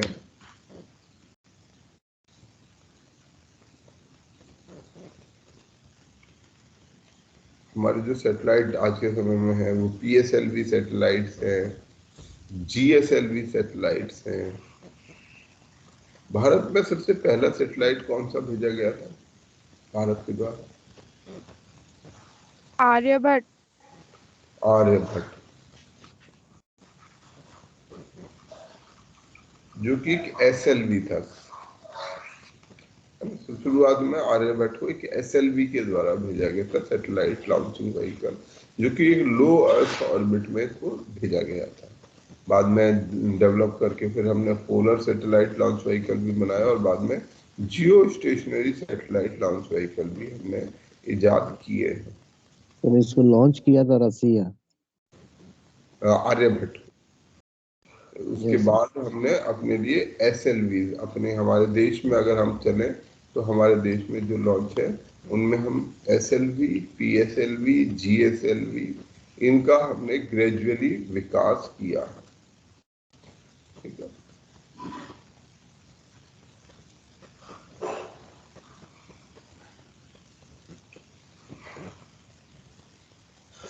PSLV हमारे 3rd जनरेशन लॉन्च व्हीकल है इंडिया के, जो इसमें डेवलप किए गए हैं। GSLV क्या होता है? Geosynchronous satellite launch vehicle. GSLV और PSLV, GSLV को समझ लेते हैं तो PSLV उससे रिलेटेड है कि उसकी हाइट रिलेटिवली कम होती है। तो जो जियो स्टेशनरी व्हीकल होता है उसकी अपनी एक खूबी होती है। हम जब सैटेलाइट्स को भेजते हैं तो अलग अलग हाइट्स पर भेज सकते हैं। इसमें क्या क्या चैलेंजेस इन्वॉल्व हैं? हाइट जितनी ज़्यादा भेजेंगे उसके लिए हमें उतने ज्यादा पावरफुल रॉकेट चाहिए, उतनी ज्यादा उसकी कैपेसिटी होनी चाहिए, उतनी ज्यादा उसकी टेक्नोलॉजी स्पेसिफिक होनी चाहिए। नहीं है, ठीक है। तो मैं जो मेरे को बेसिक चीजें याद हैं वो मैं आप लोगों के साथ शेयर कर देता हूँ कि जो सैटेलाइट लॉन्च व्हीकल ये किस तरीके से काम करते हैं।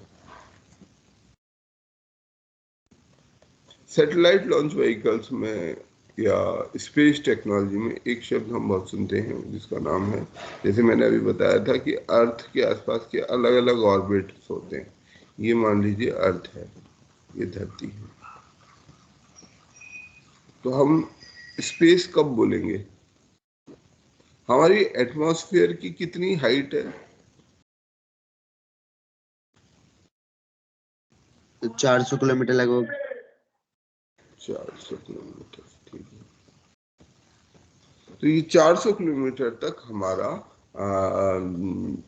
एटमॉस्फेयर जिंदा है। लास्ट लेयर हमारी शायद एक्सोस्फेयर होती है, एक्सोस्फेयर होती है ना, आखिरी जो लेयर होती है एटमॉस्फेयर की, वो एक्सोस्फेयर कहलाती है। अलग अलग लेयर्स हैं। तो इसके बाद के क्षेत्र को हम स्पेस बोल सकते हैं, ऐसा क्षेत्र जहां पर अर्थ का कोई भी चीज मौजूद नहीं है, वो स्पेस है। तो जैसे अभी हमने लो अर्थ ऑर्बिट की बात की थी, जो कि 300 से 400 किलोमीटर है, जहां पर इनको भेजा जाना है गगनयान में। इसके ऊपर की ऑर्बिट है पोलर ऑर्बिट की हाइट कितनी होती है?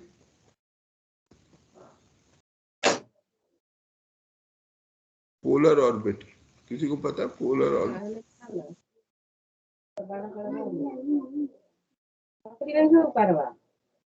माइक्रोफोन बंद करिए। तो सर 1000 किलोमीटर, 200 से 1000 किलोमीटर के बीच में वेरी करता है सर। ओके, तो 1000 किलोमीटर तक की हाइट को हम पोलर ऑर्बिट बोलेंगे। तो ये हो गया हमारा लो अर्थ ऑर्बिट, और ये हो गया हमारा 1000 किलोमीटर के आसपास का ऑर्बिट, जो हम धरती के आसपास चक्कर काट रहे हैं, ये कहलाएगा पोलर ऑर्बिट। ठीक है, 1000 किलोमीटर। अब हम अपने सैटेलाइट्स को इन लो अर्थ ऑर्बिट या पोलर ऑर्बिट्स में नॉर्मली, क्योंकि यहाँ तक भेजना कम खर्चीला और फायदेमंद होता है, तो हम अपने सैटेलाइट को यहाँ पर भेजते हैं, किसी भी सैटेलाइट को। तो जब हम सैटेलाइट को भेजते हैं तो इस हाइट पर भेजने में हमें क्या चैलेंज सामना करना पड़ सकता है? जो ये जियो स्टेशनरी का क्या कॉन्सेप्ट है, इसके रिलेवेंस में हम इस पर बात कर रहे हैं। What is geostationary?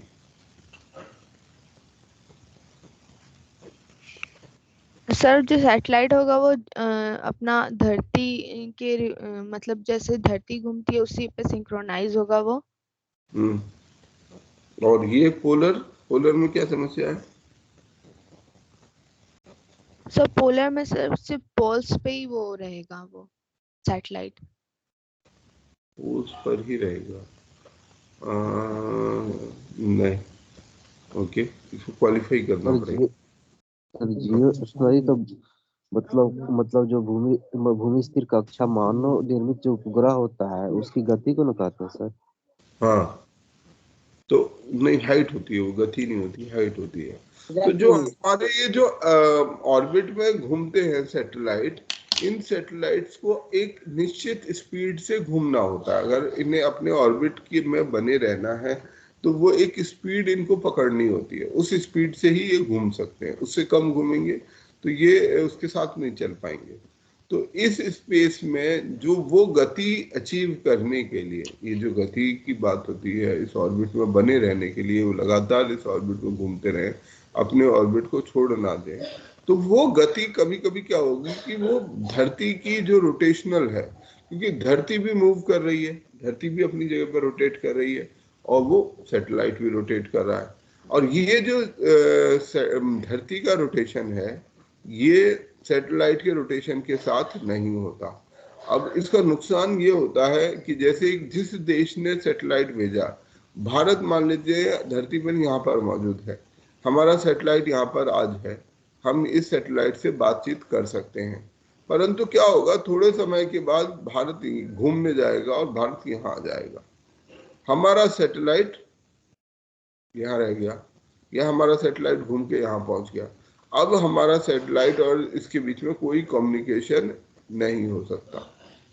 तो ये जो कम्युनिकेशन हो जाता है, क्योंकि सैटेलाइट की स्पीड इससे तेज होती है हमारे अर्थ के रोटेशन से, तो इस रोटेशन के तेज होने के कारण ये बार बार इसके चक्कर लगा लेता है। और जो कंसर्न कंट्री है, क्योंकि जो भी देश उसमें इन्वेस्ट करेगा, जो उसको भेजेगा उस सैटेलाइट को, वो चाहेगा कि मैं अपने सैटेलाइट का इस्तेमाल करूं। सैटेलाइट का हम अलग अलग कारणों से इस्तेमाल करते हैं, टेलीकम्युनिकेशन के लिए उसको भेजते हैं, अपने जो मौसम है उसको जानने के लिए भेजते हैं, या जिस भी काम के लिए हमने उसे भेजा है, उसमें एक भारी चैलेंज ये आ जाएगा कि वो सैटेलाइट आज तो आपके ऊपर है, पर अगले 2 दिन बाद वो चला जाएगा, और फिर वो 15-20 दिन बाद ही वापस लौट के आपके देश के ऊपर आएगा। तब आप उसका दोबारा से इस्तेमाल कर सकते हैं, तब तक आप उसका कोई इस्तेमाल नहीं कर पाएंगे। तो ऐसे में जो जो जो कंट्री है जिसने उसमें पैसा इन्वेस्ट किया है, उसके लिए वो वेस्ट हो जाता है, उसके लिए वो किसी काम का नहीं रहता, क्योंकि वो सैटेलाइट से आप कम्युनिकेट कर नहीं सकते। अच्छा, ऐसा भी नहीं है कि आप 15 दिन तक कब तक इंतजार करेंगे। मान लीजिए हम उसको टेलीकम्युनिकेशन के लिए, डीटीएच के लिए हम इस्तेमाल करना चाहते हैं वो सैटेलाइट को, तब ऐसा तो नहीं है कि 15 दिन में एक दिन टीवी दिखाएंगे और 10 दिन तक आएंगे अब कोई टीवी नहीं आएगा, तो अब टीवी मत देखिए, अब अगले 14 दिन बाद टीवी दोबारा देखेंगे। ये क्लास आज हम कर रहे हैं इंटरनेट या सैटेलाइट के माध्यम से, आज क्लास हुई, अब 15 दिन तक कोई क्लास नहीं होगी। तो ये एक चैलेंज हमारे पोलर सैटेलाइट्स में आता है। इस प्रॉब्लम को दूर करने का माध्यम है जियो स्टेशनरी सैटेलाइट्स। जियो स्टेशनरी सैटेलाइट बेसिकली एक खास, क्योंकि स्पीड तो इनकी फिक्स है उस ऑर्बिट में घूमने के लिए, परंतु एक खास दूरी है, एक खास ऑर्बिट है जिसको जियो स्टेशनरी ऑर्बिट बोला जाता है। तो अगर इस दूरी पर सैटेलाइट को भेजा जाए तो वो सिंक्रोनस है, जैसे वो यहां से यहां चलेगा तो ये भी धरती यहां से यहां आ जाएगी। जैसे जैसे धरती घूमेगी तैसे तैसे ये सैटेलाइट के ऊपर बना रहेगा। ठीक है, ये यहां पर आया सैटेलाइट, ये सैटेलाइट हमारा यहाँ पर आया, धरती यहाँ घूमी, तो जहां जहां भारत है वो भारत के ऊपर ही मंडराता रहेगा, हमेशा भारत के ऊपर ही रहेगा, जिससे कि हम उसका जब चाहे इस्तेमाल कर सकते हैं। तो उसको वेरियस ऑब्जेक्टिव्स के लिए इस्तेमाल किया जा सकता है। और इस ऑर्बिट को, ये वाला जो ऑर्बिट है, ये जो काले रंग से बना हुआ ऑर्बिट है, इस ऑर्बिट को बोला जाता है जियो स्टेशनरी सैटेलाइट। ठीक है, तो ये, हाँ बोलिए सर। इसका मतलब क्या समझे, ये मतलब उपग्रह और पृथ्वी एक समान दिशा से तो नहीं चलते, इसका मतलब नहीं, एक साथ ही चलेंगे ना, बिल्कुल एक साथ रहेगा, वो हमेशा साथ रहेगा। नहीं सर, पृथ्वी मतलब दिशा से ही काफी नहीं होता है। अगर हम दोनों एक दिशा में चले तो भी कोई जरूरी नहीं है, क्योंकि अर्थ एक गोलाकार चीज है जिसकी अपनी एक स्पीड है। ठीक है, और सैटेलाइट है, इसकी अपनी की स्पीड है। सैटेलाइट को अपने ऑर्बिट में बने रहने के लिए एक विशेष गति से चलना जरूरी है। अगर वो अगर गति को नहीं मेंटेन करेगा तो अपने सैटेलाइट ऑर्बिट से छूट जाएगा। अगर ज्यादा तेज चलेगा तो ऑर्बिट से बाहर चला जाएगा, कम तेज चलेगा तो ऑर्बिट से नीचे आ जाएगा। तो दोनों ही स्थिति सैटेलाइट के लिए नुकसानदायक है। तो अगर उसे अपने ऑर्बिट में बना रहना है, एक खास ऑर्बिट में घूमना है, तो उसकी अपनी एक स्पीड होनी चाहिए, और ये स्पीड जरूरी नहीं है अर्थ की स्पीड के साथ मैच करे। ऐसा केवल एक पर्टिकुलर हाइट पर ही होता है, जिस हाइट को, जिस ऑर्बिट को हम जियो स्टेशनरी ऑर्बिट बोलते हैं। बाकी सभी ऑर्बिट्स में सर उनका डायरेक्शन भी तो सेम नहीं होना चाहिए ना सर, अर्थ और वो जो सैटेलाइट का। क्यों? सैटेलाइट का सेम ही तो होगा, तभी तो वो रहेगा उसके ऊपर। उसकी रोटेशन अर्थ की रोटेशन की डायरेक्शन में ही उसका रोटेशन होना चाहिए, तभी तो वो उसके ऊपर रहेगा। हमारा अर्थ घूम रहा है, अर्थ को हम चेंज नहीं कर सकते, अर्थ तो अपनी स्पीड से घूमेगी। हम सैटेलाइट को चेंज कर सकते हैं, ये तो फिक्स है। अर्थ की तो ऐसा नहीं है ना कि हम अर्थ को थोड़ा सा फास्ट कर दें, थोड़ा स्लो कर दें, ऐसा तो कुछ नहीं कर सकते। हम किसको कर सकते? केवल इसको बदला सकते हैं। तो अर्थ जिस तरफ घूम रहा है उसी डायरेक्शन में इसको घुमाएंगे। तो वो ऑर्बिट जो होता है वो जियो स्टेशनरी ऑर्बिट होता है, और करीब 36,000 किलोमीटर की हाइट पर वो ऑर्बिट रहता है। तो 36,000 किलोमीटर पर सैटेलाइट को भेजना में ज्यादा पावरफुल रॉकेट की आवश्यकता होती है पोलर ऑर्बिट में भेजने के मुकाबले, या लो अर्थ ऑर्बिट में भेजने के मुकाबले। तो ये हमारा जियो स्टेशनरी सैटेलाइट होता है, और इसे जियो सिंक्रोनस अर्थ ऑर्बिट भी बोलते हैं। इसका फायदा क्या होगा जियो सिंक्रोनस अर्थ ऑर्बिट का?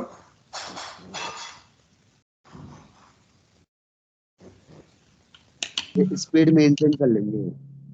हाँ, इससे ये स्पीड की बात नहीं है, इससे हमारा जो सैटेलाइट है वो उस कंसर्न्ड लोकेशन से सिंक्रोनस रहता है, उसके साथ बना रहता है जहां पर वो होगा। मतलब हम कभी भी अगर हम सैटेलाइट मान लो देख सकते हैं यहाँ से, तो जब भी हम अपने देश से ऊपर देखेंगे तो वो सैटेलाइट हमें ऊपर घूमता हुआ दिख जाएगा। जबकि अगर सैटेलाइट किसी और ऑर्बिट में है, पोलर ऑर्बिट में है, तो क्या होगा?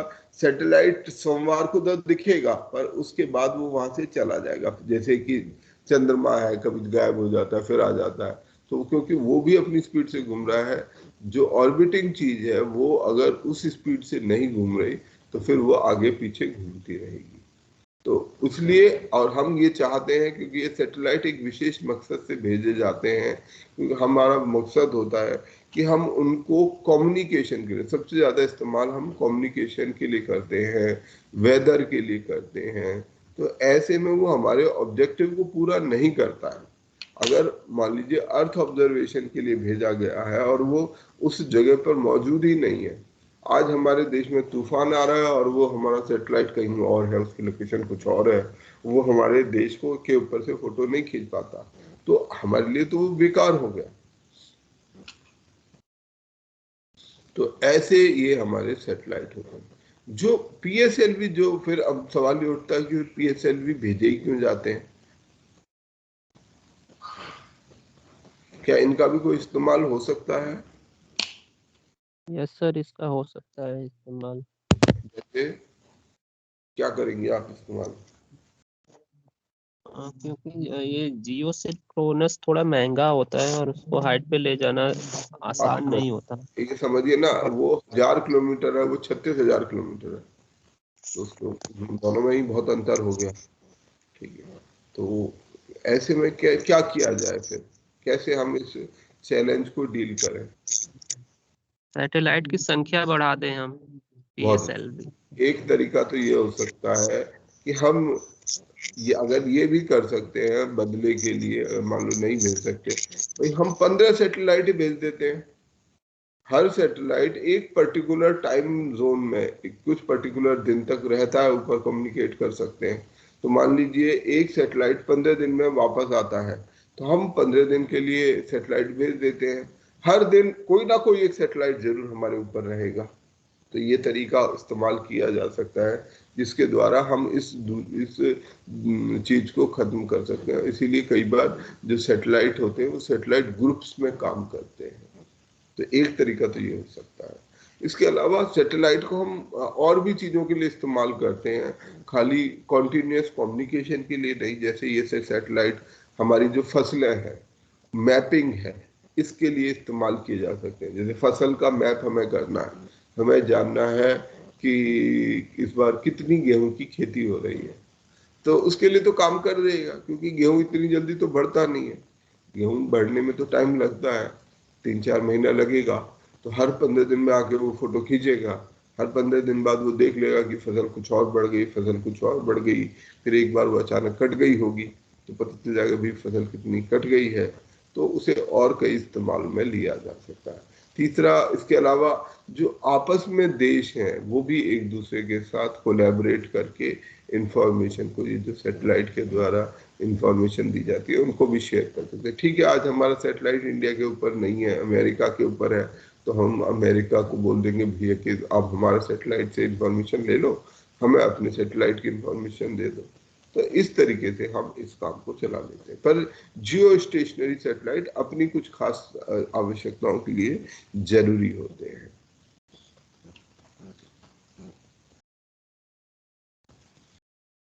जो हमारे सैटेलाइट्स, जो लॉन्च व्हीकल है, लॉन्च व्हीकल की जैसे शुरुआत हमने की, सैटेलाइट लॉन्च व्हीकल जो सबसे निचले अर्थ ऑर्बिट में लेके जाते थे 300, फिर उसके बाद पोलर सैटेलाइट जो 600 से 900 किलोमीटर की हाइट पर ले जाते हैं, फिर उसके बाद हमारे GSLV हैं जो जियो सिंक्रोनस सैटेलाइट 36,000 किलोमीटर की हाइट पर लेकर जाते हैं। तो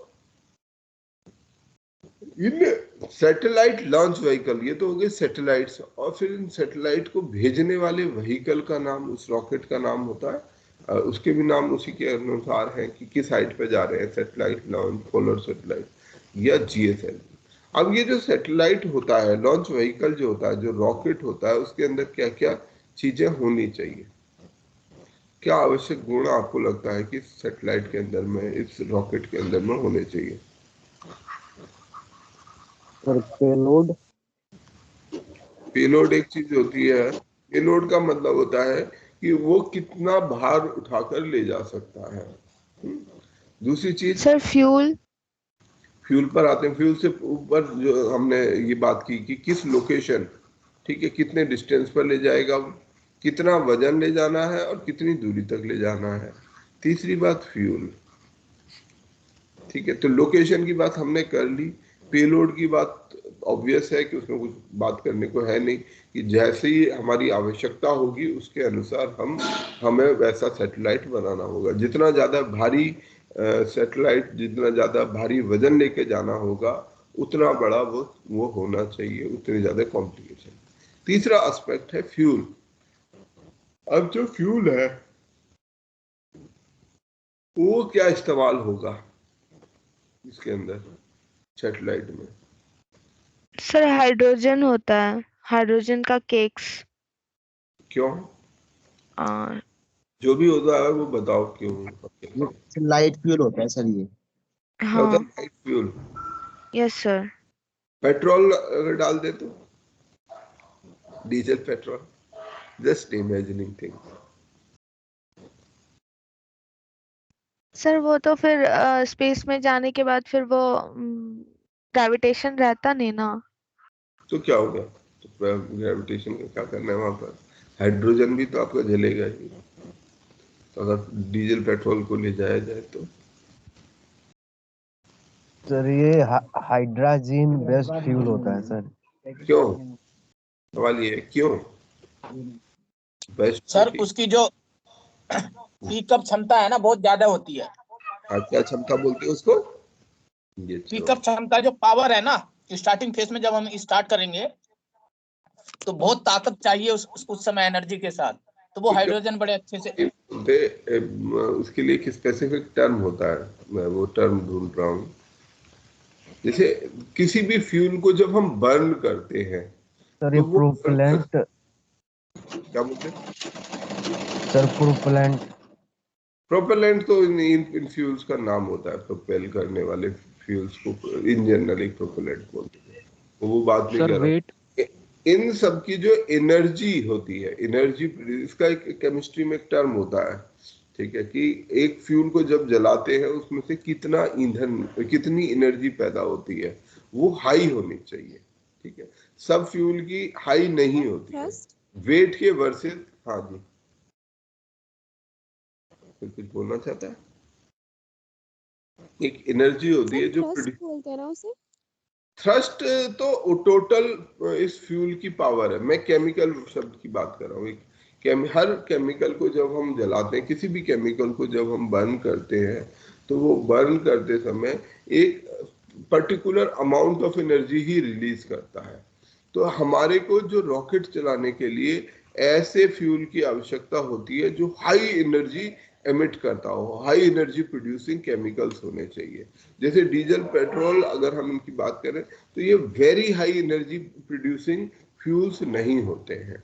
ये बहुत ज्यादा एनर्जी का उत्पादन नहीं करते हैं परंतु बहुत ज्यादा का नहीं करते। तो इसकी एक ये इसमें हो सकता है। हाइड्रोजन में जैसे एक फायदा है कि हाइड्रोजन इसलिए इस्तेमाल किया जाता है, इसकी जो जो जो एनर्जी जो प्रोड्यूस करता है वो बहुत ज्यादा प्रोड्यूस करता है, इसलिए वो कभी कभी एक्सप्लोड भी करता है। तो hydrogen is a explosive fuel. अगर वो इतनी ज्यादा एनर्जी प्रोड्यूस, जितने भी एक्सप्लोजिव फ्यूल्स होते हैं जो एक्सप्लोजन करने के लिए इस्तेमाल किए जाते हैं, वो सब जैसे टीएनटी, ये सब जो है हाई एनर्जी फ्यूल्स होते हैं। ये बहुत ज्यादा एनर्जी प्रोड्यूस करते हैं, बहुत थोड़े समय में हाईली कंबस्टेबल होते हैं और तेजी से जलकर बहुत बड़ी संख्या अमाउंट में वो बिजली एनर्जी प्रोड्यूस कर देते हैं, जिससे कि वो एक्सप्लोजन क्रिएट कर देते हैं, जबकि सभी फ्यूल एक्सप्लोजन नहीं कर सकते। तो हाइड्रोजन भी उसी कैटेगरी का फ्यूल है। परंतु हाइड्रोजन में जब हम चलाएंगे तो इसमें क्या क्या समस्या हमारे लिए आ सकती है। एक तो हो गई हाइड्रोजन, एक फ्यूल हो गया हमारे लिए। फ्यूल के अलावा दूसरा क्या एक हिस्सा होता है?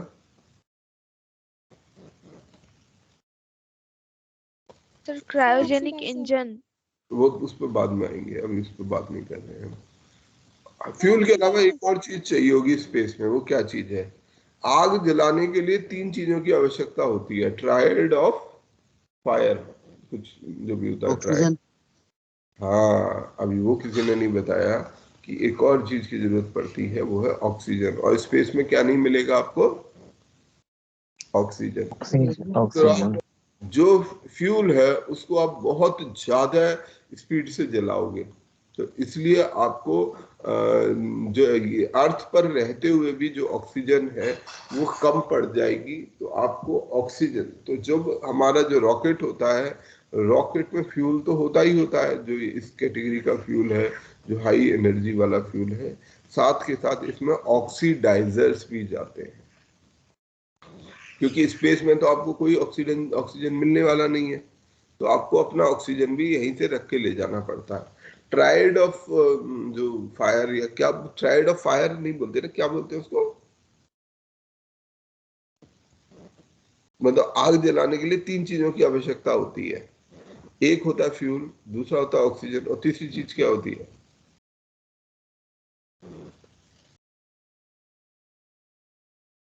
हम्म, हेलो? सर नहीं पता। नहीं पता? नहीं पता। सोच के देखो, अजय सोचो, कॉमन सेंस से सोचो। ये बहुत बड़ा, आग जलाना चाहते हो, क्या क्या चीजें चाहिए आपको? ये मिनिमम चीज चाहिए, इसके बिना आग नहीं जलती है। सर वो तो सर मैच स्विच का बॉक्स। Match box. 3 चीज के बिना आग कहाँ जलेगी? अगर मान लो आपके पास ईंधन है, ऑक्सीजन भी है, तो आग क्यों नहीं जलती? कोयला है, डीजल है, हर जगह रखा हुआ है, बहुत जगह रखा हुआ है। अगर मैं कोयले को रख दूं, ठीक है, ऑक्सीजन तो हवा में है ही है, तो आग क्यों नहीं जल रही है? या सर डीजल है, स्पेस में पेट्रोल है। सूर्य के बिना तो नहीं जलेगा ना क्या सर स्पेस में। स्पेस की बात नहीं कर रहा मैं, तो धरती की बात कर रहा हूँ। धरती पर आग जलाने के लिए तीसरी चीज जो है मैच बॉक्स चाहिए होती है, जिसको साइंटिफिकली अगर हम बोलते हैं तो बोलते हैं इग्निशन टेम्परेचर। ठीक है, इग्निशन। मैच बॉक्स क्या काम करता है?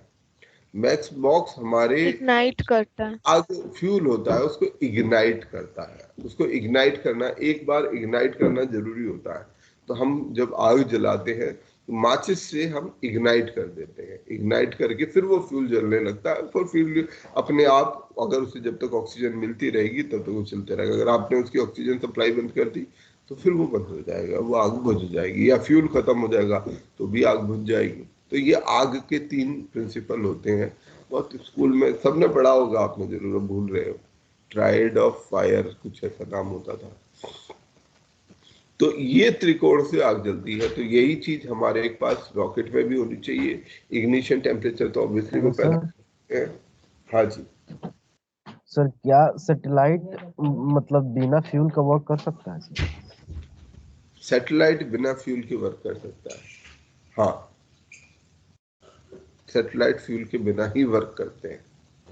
अब बात सोलर ये एनर्जी से सर सोलर एनर्जी से। सर वो ग्रेविटेशनल फोर्स सर। नहीं, कोई जरूरत है ही नहीं, उन्हें सोलर एनर्जी की कोई जरूरत नहीं है। सैटेलाइट को सोलर एनर्जी, ठीक है, आप देना चाहो दे सकते हो सोलर एनर्जी, तो उन्हें कोई सर एनर्जी की सर वो ग्रेविटेशनल फोर्स या सेंट्रीपिटल फोर्स जो होता है उसके वजह से। नहीं। वो हमारे सैटेलाइट होते हैं, क्यों दसियों साल तक घूमते रहते हैं, उन्हें कहाँ से ऊर्जा आती है? कैसे ये सैटेलाइट इतने सालों तक घूमते हैं? तो उनमें सोलर प्लेट लगी रहती है जिससे वो सोलर एनर्जी कोई जरूरत नहीं है सोलर प्लेट की, नॉट रिक्वायर्ड। सर बैटरी लगी होती है सर तो काफी सर लॉन्ग सर एयर से तो लॉन्ग सर सर एयर से तो एनर्जी ले लेते होंगे ना सर। ये एयर तो होती नहीं है, स्पेस में सैटेलाइट होता है भाई। जो हमारे सैटेलाइट होते हैं वो एक बहुत बेसिक फिजिक्स के कॉन्सेप्ट पे काम करते हैं। फिजिक्स का एक फंडामेंटल रूल है, आप लोग सब मतलब फिजिक्स में बड़े कमजोर हो गए, मुझे ये बता रहे हो आप लोग कि हम लोगों की फिजिक्स कितनी पुअर है। फिजिक्स में आपने न्यूटन के सिद्धांत पढ़े होंगे। न्यूटन ने क्या बताया था? Force is equal to mass into acceleration. Law of inertia. Law of inertia क्या है? बॉडी, कोई भी बॉडी मूव में रहेगी जब तक हम उसको एक्सटर्नली फोर्स नहीं करते, या फिर जब तक वो चलेगी नहीं जब तक हम उसको फोर्स मतलब धक्का नहीं देते। हाँ, कोई भी वस्तु अगर वो अब रुकी हुई है तो रुकी रहेगी, अगर कोई वस्तु घूम रही है, चल रही है तो चलती रहेगी, जब तक कि कोई ऑपोजिट फोर्स उसको रोके ना। ये एक बेसिक लॉ ऑफ इनर्शिया है। तो इसका मतलब ये है कि अगर कोई चीज चल रही है, आपने कोई चीज चला दी, तो वो फिर चलती ही रहनी चाहिए, वो रुकेगी नहीं। ये बेसिक लॉ है फिजिक्स का, न्यूटन ने इसी बेसिक लॉ का इस्तेमाल। तो अब क्यों नहीं रुकते ये हमारे सैटेलाइट, या गाड़ी क्यों हमारी रुक जाती है? बताओ भाई। फ्रिक्शन। फ्रिक्शन। फ्रिक्शन। धरती पर क्या होता है, आप जब हमने गाड़ी चलाई, हमने गाड़ी में रेस भर दी, रेस दे दी, तो गाड़ी अगर हम रेस नहीं देंगे, उसको चलाते नहीं रहेंगे, या साइकिल चला रहे तो पहिया घुमाते नहीं रहेंगे, तो वो रुक जाएगा थोड़े समय तो चलेगा, पर वो रुक जाएगा। क्यों रुक जाता है? क्योंकि धरती पर उसे दो तरीके के फोर्सेस का सामना, ऑपोजिट फोर्सेस का सामना करना पड़ता है, जो है फ्रिक्शन। नंबर वन, उसे जमीन के साथ जो घर्षण है, पहिया जिस जमीन पर चल रहा है, वो फ्रिक्शन उसको ऑपोजिट डायरेक्शन में रोक रहा है, एक। दूसरी फोर्स जो उस पर काम कर रही है वो एयर फ्रिक्शन है। हवा में जो हवा है, जो एटमॉस्फेयर के अंदर जो हवा है, वो हवा उसको रोकती है, तो उससे वो साइकिल रुक जाती है, गाड़ी रुक जाती है। सेट जब हम स्पेस में चले जाएंगे तो क्या होगा? ना वहां पर हवा वहां है, पे कोई फोर्स नहीं ना बचेगी। लैंड है। तो अगर आपने एक बार सैटेलाइट को धक्का मारा एक खास स्पीड से, तो वो उसी स्पीड से अब घूमता रहेगा। वो स्पीड एग्जैक्टली पर वो होनी चाहिए, वो उतनी फोर्स होनी चाहिए। एक जो फोर्स होती है, एक स्पीड होती है सेंट्रीपिटल फोर्स के हिसाब से, इसका एक कनेक्शन होता है, उनकी एक खास स्पीड होती है। अगर हम उससे कम स्पीड से भेजेंगे तो वो नीचे गिर जाएगा घूमकर, अगर ज्यादा स्पीड से भेजेंगे तो वह बाहर निकल जाएगा। परंतु एक खास स्पीड होती है, अगर उस खास स्पीड पर भेजेंगे तो वो ऐसे ही यहीं पर घूमता रहेगा, क्योंकि कोई और अपोजिंग फोर्स उस पर नहीं लग रही है। तो हम जब सैटेलाइट को लॉन्च करते हैं, उसका मतलब ये होता है रॉकेट उसको ऊपर लेके जाता है, और यहाँ पर उसको एक खास पर्टिकुलर स्पीड से ऑर्बिट पर फेंकता है। जब वो फेंकता है, उसे स्पीड वो ग्रांट कर देता है, वो उस स्पीड से वो घूमता रहता है, क्योंकि स्पेस में ना तो उसको कोई फ्रिक्शन है ना कोई लैंड से वो है, तो इसलिए वो घूमते रहता है। तो इसलिए सैटेलाइट को चलाने के लिए, घूमने के लिए, उसके अंदर के फंक्शन के लिए बिजली की जरूरत पड़ती ही होगी, परंतु जो घूमने के लिए, क्योंकि सैटेलाइट अगर वो काम करना भी बंद कर देगा तब भी सैटेलाइट घूमते रहेगा। तो सैटेलाइट घूमते रहेगा जब तक कि कोई दूसरी फोर्स से उसको हम रोके ना। ठीक है, तो ये हमारी सैटेलाइट की कहानी है। कहीं कल हम यहीं से पिकअप करेंगे सैटेलाइट की कहानियों से, स्पेस की टेक्नोलॉजी से, स्पेस के लॉ से, और आप लोग थोड़ा सा फिजिक्स के कानून को पढ़ के आइएगा। ठीक है सर पीडीएफ नहीं भेजा है ना आपने, ना डीएनए का, और ये भी नहीं भेजे हैं अभी तक। नहीं नहीं भेजा, नहीं भेज दिया मैंने। ये वाला नहीं भेजा होगा, ये जो साइंस एंड टेक्नोलॉजी वाला ये नहीं भेजा होगा, वो मैंने भेज दिया है। मैंने 2 बार भेजा है, फिर दोबारा से भेजा है। नहीं भेजा सर डीएनए वाला नहीं है सर। डीएनए वाला, अच्छा ये तो एक ही है, ये डीएनए वाला इसी के अंदर है, ये एक कंटिन्यूटी में ही चल रहा है, ये एक ही वो है पूरा। बड़े सारे पेज होंगे, 130-40 पेज है इस पूरे डॉक्यूमेंट में, भेज दूंगा मैं। साइट पर अपलोड है। हाँ जी सर विजन का उसका साइंस एंड टेक का नोट्स कैसा है सर विजन? सब नोट्स ठीक है यार, आपको पढ़ना आते हैं नोट्स। मैं किताब में कभी कमी एक बार बताओ सर ये वाले नोट्स साइट पर अपलोडेड है। अच्छा अपलोडेड है, हाँ ये भी कारण होगा, ये पुराने वाले हैं। आप तो लिंक शेयर कर दीजिएगा, कर देना एक बार, ठीक है? हाँ लिंक शेयर कर दीजिए, ठीक। चलिए ओके बाय सर।